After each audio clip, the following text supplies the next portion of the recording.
漢朝為什麼這麼多黃金？這些礦藏中有許多是黃金礦，因此在西漢初年，全國範圍內掀起了一股採礦熱。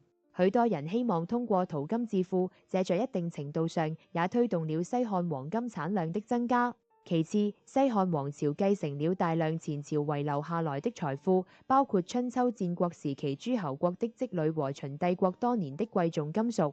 這些財富隨着亂世的結束，逐漸回流到漢朝的官方手中，其中不乏大量的金銀珠寶。漢朝的皇室和權貴們幾乎不費吹灰之力就獲得了如此巨額的財富。全國的黃金儲備集中於朝廷，自然會顯得數量極為龐大。漢朝中後期逐步開闢了絲綢之路，與西方的羅馬和帕提亞等區域性大國開展貿易。在此階段，漢朝的對外貿易以絲綢和茶葉為主，貿易順差顯著。然而，沿絲綢之路傳入漢朝的商品卻很難讓人滿意，因此漢朝利用其貿易優勢獲取了豐厚的收入，其中相當大一部分以黃金或金幣結算。這些黃金儲備也成為漢朝黃金的主要來源。第四個原因，實際上與漢朝人的習慣有關。我們在史書上經常看到漢朝人賞賜下屬金，但在漢朝人的貨幣體系中，金實際上有3種等級。第一等是黃金，第二等稱為白金，即銀子，第三等是赤金，即漢朝人最常用的黃銅。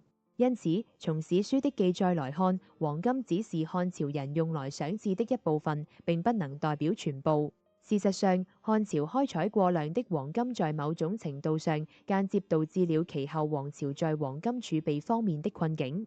此外，漢朝人厚葬的習慣也與後世黃金儲備不足有很大關係。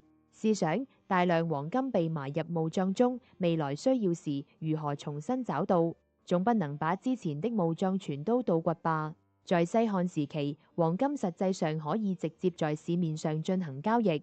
此外，除了5銖錢之外，西漢王朝的貨幣並沒有真正實現統一流通。然而，隨後的朝代在銅錢製作工藝不斷改進的背景下，國家開始鼓勵普通百姓更多地使用銅錢交易或者銀兩，而黃金則因在後來的金本位制度中成為國家財政穩定的工具，在市面上很難被接受。若市面上出現大量黃金，朝廷總會設法將其直接收繳入庫，而不是任其在市面上流通。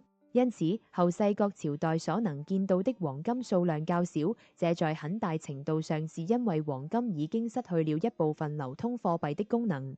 當然，戰亂是黃金消失的另一個常見原因。像王莽散漢這樣短暫的動亂就不提了，三國前後100餘年，兩晉南北朝更是接近400年。在這漫長的亂世中，黃金等貴重金屬成為各方勢力爭相掠奪的目標。在許多情況下，手中握有黃金，才能讓許多軍閥和普通人心中有底，無懼危險來襲。